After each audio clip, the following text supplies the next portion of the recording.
Well, the final report of the latest Senate committee into wind farms has been tabled in the Parliament. It's urged that the Abbott government should draw up national rules restricting how wind farms are built and operated and punish states that don't accept them. The final report published yesterday evening by the Senate Committee into Wind Farms puts forward a range of measures to curb them, including recommendations to reduce support for projects under the National Renewable Energy Target. The report recommended subsidies to new wind farms be limited to 5 years rather than the current period of 20 years. This is ridiculous, isn't it? Subsidies to wind farms. There are mechanics and bakers and taxi owners and hire car owners all listening to me this morning. Businesses everywhere listening to this program, they don't get any subsidies at all. Why should foreign-owned wind farms get 2 cents? But the Clean Energy Council, Wind Energy's peak body, says limiting wind farm subsidies to 5 years will destroy the future of the industry. How can an outfit make any sort of claim to commercial viability if it's unable to survive without 20 years of subsidies in a government which is operating on borrowed money?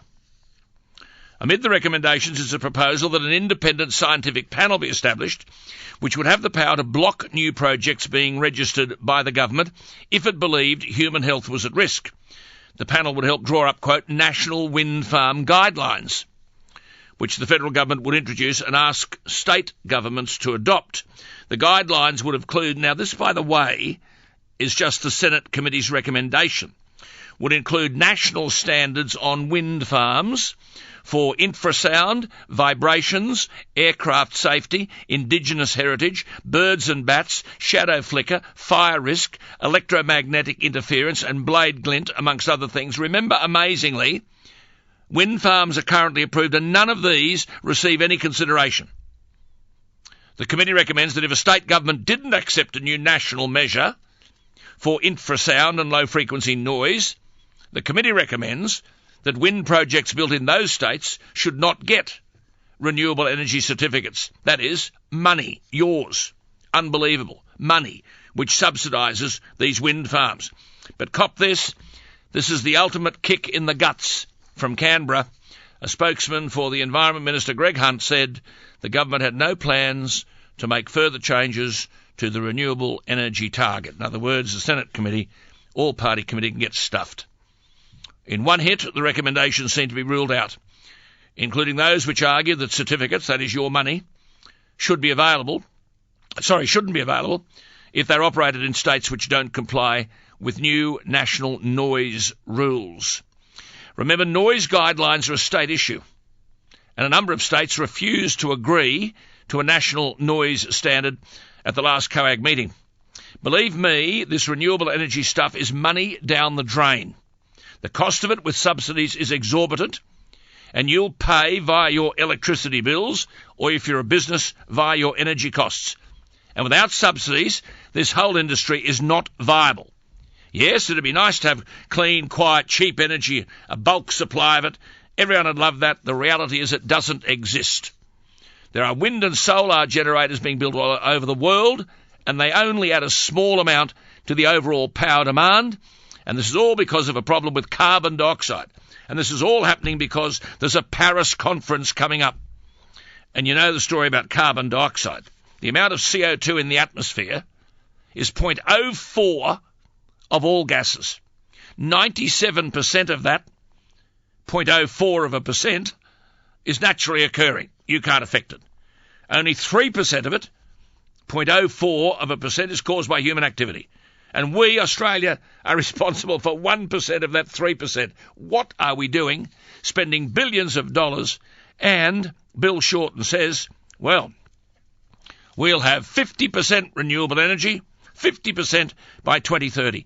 Utterly unaffordable, impossible to implement. And Tony Abbott said when he became Prime Minister, he wasn't going to be chasing Holden up the road with a blank cheque. Why are we chasing foreign-owned wind turbine companies up the road with a blank cheque? Now, the problem here is we've got groundbreaking research from Germany on low-frequency infrasound, which concludes that exposure to infrasound below the range of hearing stimulates parts of the brain that warn of danger. German research, only a couple of months old, that human beings can hear sounds lower than had been assumed, and the mechanisms of sound perception are much more complex than previously thought.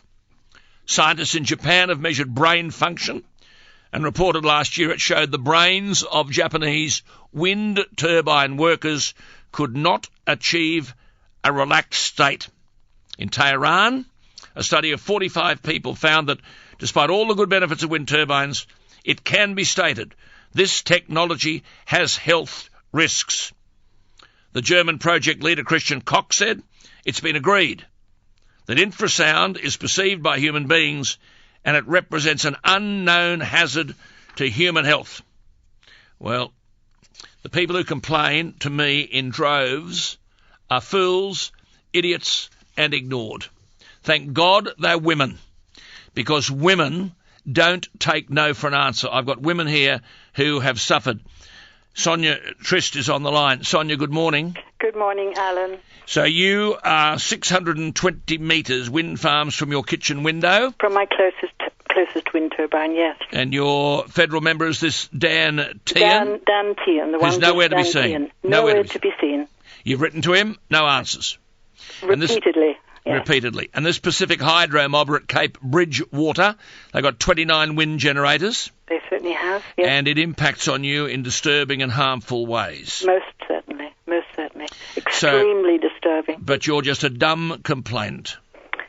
Well, I think one thing you learn, Alan, when you've lived near these things for a while, if you can possibly keep breathing, you don't give up.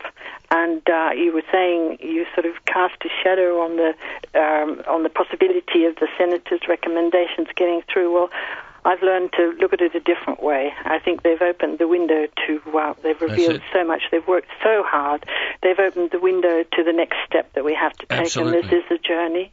Well, Sonia, you said something very significant. She wrote to me, Sonia, and she said, subsequent generations won't march in our memory, surrounded by fields of concrete, cabling, collapsed towers, and fragmenting fiberglass blades. We've created layers of industrial graffiti across rural Australia. What a monument to progress in a young country. Just hang on, Sonia. I've got Jan Hetherington on the line. Jan, good morning. Oh, hello, Alan. You've suffered a range of ailments, haven't you? I have. Yes, I have. No one wants to listen to you. No, nobody wants to listen to me. You paid $10,000 for testing in your own home. I did, yes. You wake up 4 or 5 times a night. Yes. You wake up with vibrations in your body and your eyes are wobbly. Yes.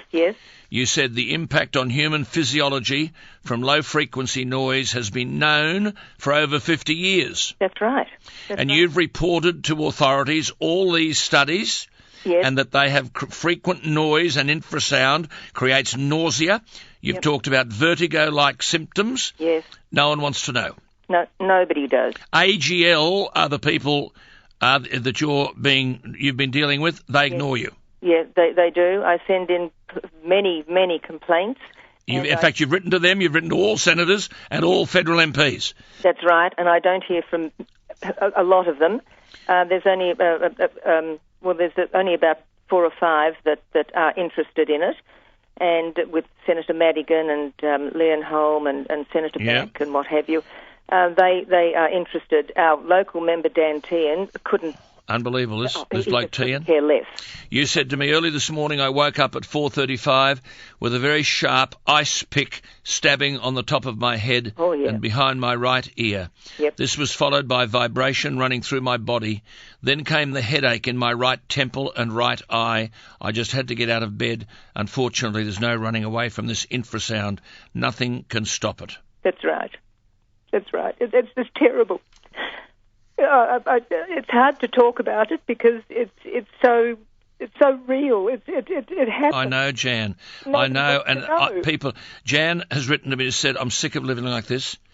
This is not what I intended for my future. It was to live my life in peace on my farm and enjoy the natural beauty of the landscape, not to live in fear for my health and well-being. It'd be nice to think that just one of you reads this and thinks, yes, there is a problem, and decides to do the right thing by the residents suffering at the hands of the MacArthur Wind Factory." That's right. Jan. Right. I just wish somebody would do something. Jan, You hang Sorry, on, Alan. we're here, but just hang on there, because I've got Annie Gardner, this woman's built of concrete and granite. Annie, good morning. You've written to everybody. Good morning, Alan. Yes, I do, and I keep doing it in the hope that one day somebody might do something. Including the ABC, and now they no longer accept your emails. Yes, that's been going on since the start of the year, Alan. I have a group of journalists, probably about 20, on my...